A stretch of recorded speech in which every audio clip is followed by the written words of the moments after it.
Je voudrais, comment ça s'appelle, comment ça s'appelle, qu'on puisse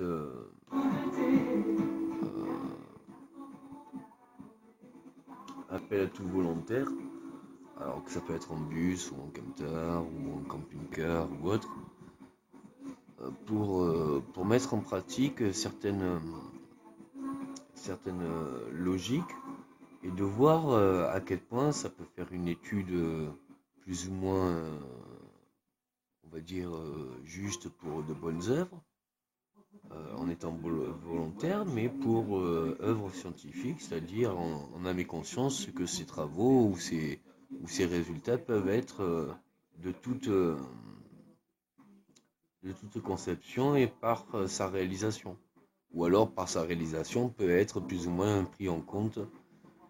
Mais c'est ce qu'on appelait, enfin c'est ce qu'appelait Fred justement les guérisons de la foi, tout cela donc étudié selon les lois quantiques, jusqu'à quel moment par exemple, au lieu que ça soit une personne, mais un groupe de personnes axées sur une même volonté, sur un même sujet, peut avoir de meilleurs résultats si le sujet est en accord avec les personnes. Donc il y a un moment donné où l'élément intérieur et extérieur peut arriver à des réalisations de loi quantique, justement quand les esprits ne forment qu'un esprit sur une seule et même émotion désirée.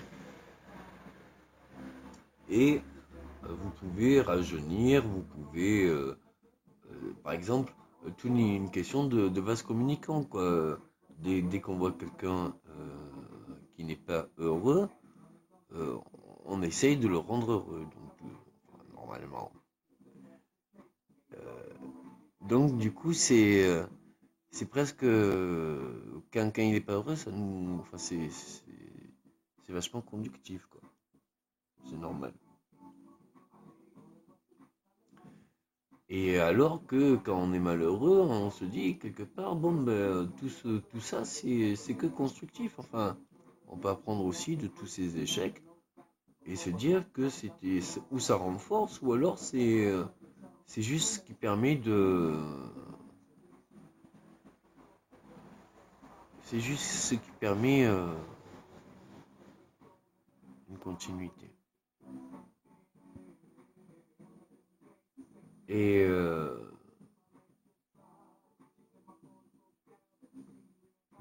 j'ai le petit mal de tête. À un moment donné, on se rend compte que vraiment,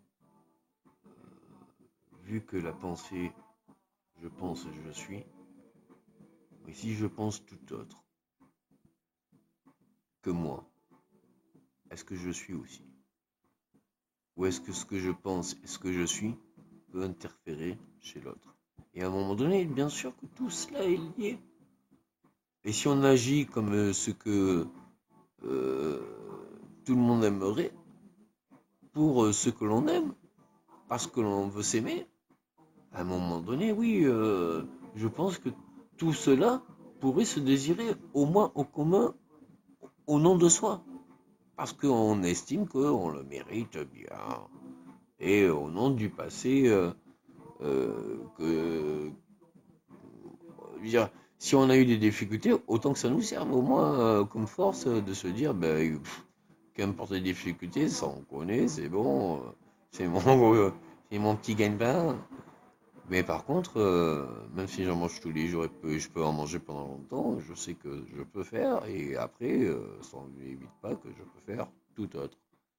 Et, euh, et quel qu'en soit le quota de difficulté qu'on se met, ça peut être très constructif pour l'esprit et pour la construction de la réceptabilité, toutes les conceptions d'acceptabilité une fois qu'on passe vraiment à des, comment ça s'appelle, des consciences qui nous permettent de se dire, on peut faire tout à fait abstraction du corps, de l'esprit, de cela.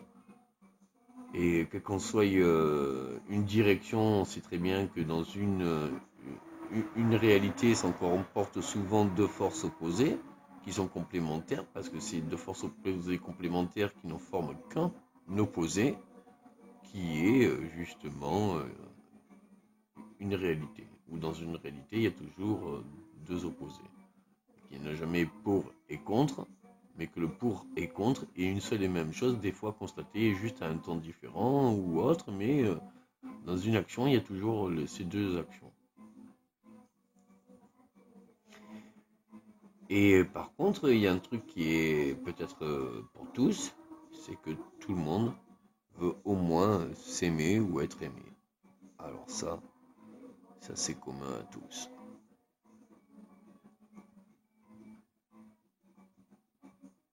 Donc on s'aime sans peine.